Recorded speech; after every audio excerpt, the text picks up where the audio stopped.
Imagine growing up in a world where privacy is the rarest luxury of all, where your last name alone can summon cameras, opinions, and assumptions before you ever say a word. For Barron Trump, that reality began the moment he was born. Born on March 20, 2006 in New York City, Barron William Trump entered a life unlike almost anyone else on the planet. The only child of Donald Trump and Melania Trump, he was raised inside a bubble of extraordinary wealth, political gravity, and global scrutiny. Yet for most of his life, Barron remained a mystery, seen but not heard, present but rarely explained. While the world debated his father's every move, Barron grew up largely in silence. That silence wasn't accidental. From the beginning, Melania Trump made it clear that her priority was protecting her son from the machinery of fame. She shielded Barron from cameras with the precision of a security detail, limited his public exposure to only the most necessary moments, and resisted every attempt to turn him into a political prop or symbolic figure. While the world debated his father's every move, dissected every policy decision, analyzed every tweet, Barron existed behind guarded doors, growing up in a 3-story penthouse in Trump Tower surrounded by gold accents and sweeping views of Manhattan that most people only see in movies. The scale of that childhood defies normal comprehension. He had his own floor as a child, complete with nursery, living space, and play area designed specifically for him. Chandeliers hung overhead, marble stretched underfoot. The city sprawled below in every direction. But unlike many children of extreme wealth who become fixtures at social events and charity galas, his public appearances were minimal, deliberate, and rare. Even as the Trump family name became one of the most polarizing symbols in modern American history, even as protests erupted and supporters rallied, even as the family dominated global headlines, Barron remained off-limits. His older siblings Donald Jr., Ivanka, Eric, and Tiffany were already adults building careers in business, politics, and media, while Barron was still navigating childhood. The age gaps created distance that no amount of family connection could fully bridge. Cordial relationships, but not close ones. They attended different schools, lived different lives, operated in different worlds.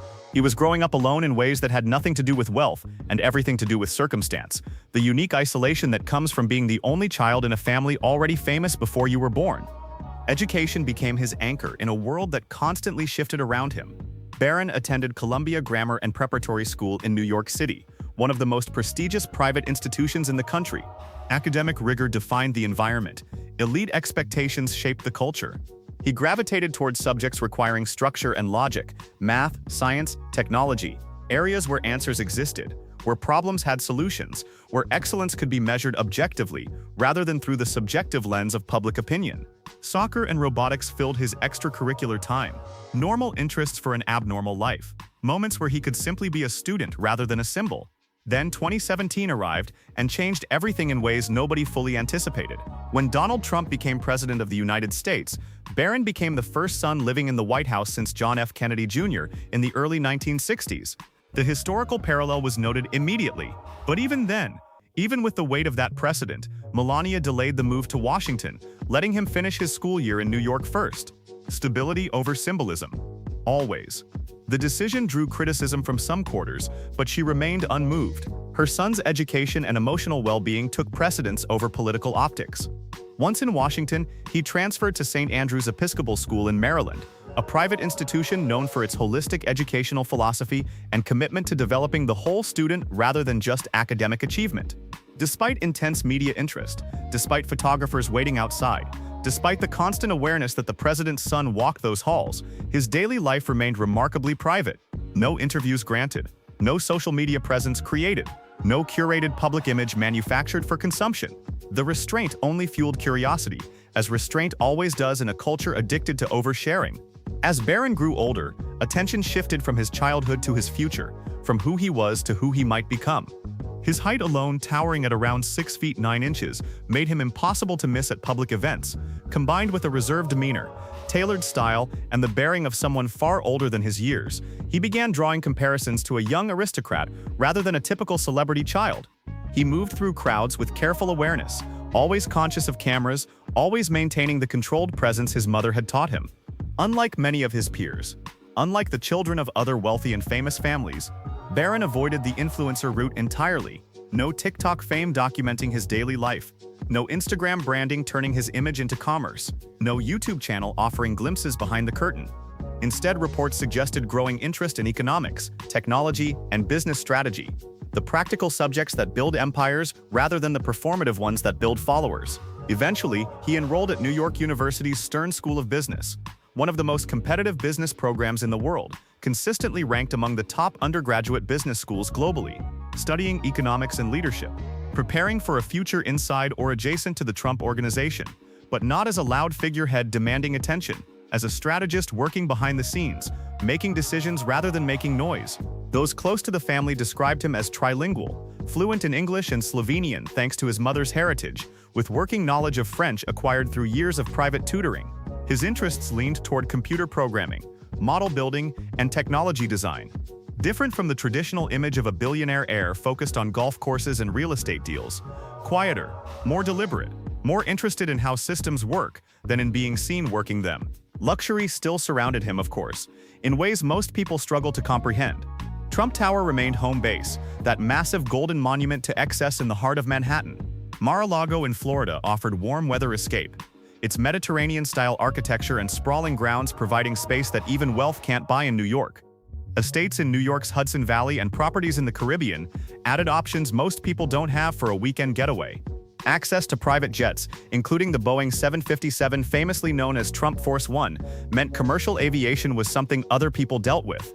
He traveled by helicopter when ground traffic would slow him down, rode in chauffeured Rolls-Royces and Bentleys when helicopters weren't practical, and lived in spaces most people only see in architectural magazines or film sets.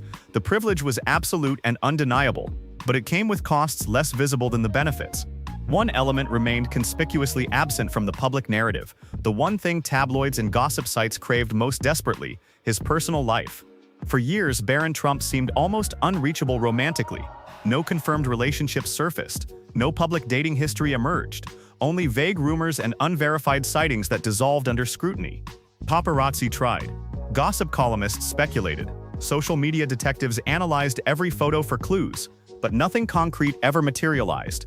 His father once remarked in an interview that Barron was comfortable being alone, deeply focused on his studies and future, and uninterested in rushing into the complications of adult relationships before he was ready.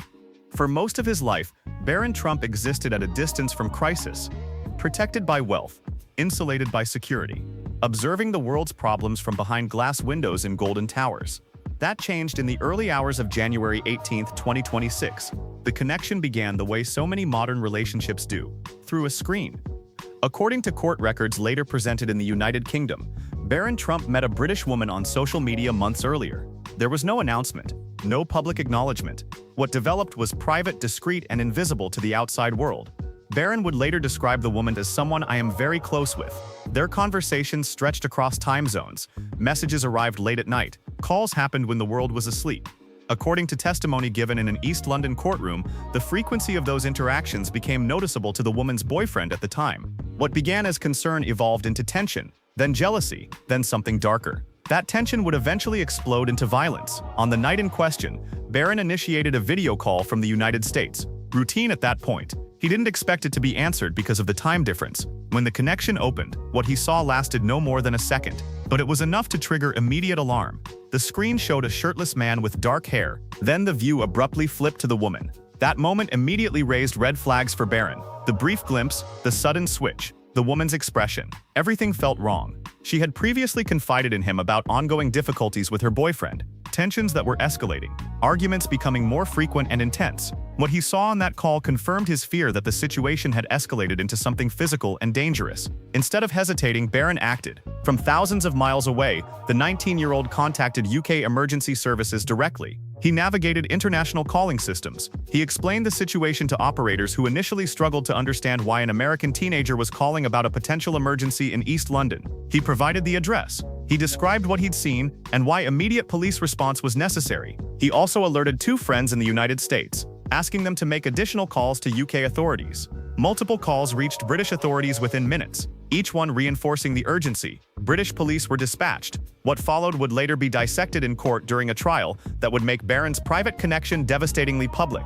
The man seen on the video call was identified as Matvey Rumyantsev, a Russian-born man in a relationship with the woman. Prosecutors accused him of serious crimes: assault causing bodily harm, intentional strangulation, and attempting to pervert the course of justice. As the trial unfolded at Snaresbrook Crown Court in East London, Rumyantsev took the stand. And in his testimony, Barron Trump's name surfaced repeatedly, spoken in open court. recorded in official transcripts, becoming part of the public record in ways that shattered the privacy Barron had maintained for 19 years.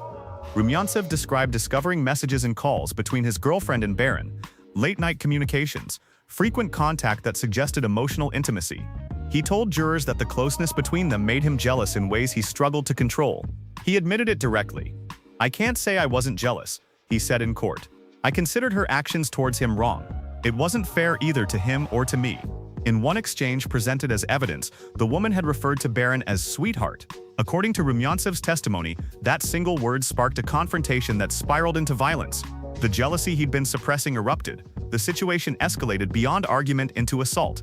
Yet even as he acknowledged his jealousy, Rumyantsev attempted to undermine the sincerity of the relationship.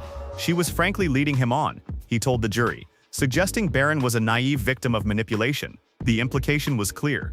Barron's feelings were deeper and more genuine. He was being used. His wealth and status made him a target rather than a partner. Despite his privilege, Barron had been emotionally vulnerable, drawn into a situation he couldn't fully control from across an ocean. The court testimony revealed what the protective bubble had hidden. Barron Trump was capable of caring deeply, of forming genuine emotional connections, of being hurt. But the woman's testimony told a different story entirely. When she took the stand, visibly emotional but determined to speak, she described the night Barron called emergency services as the moment that saved her life.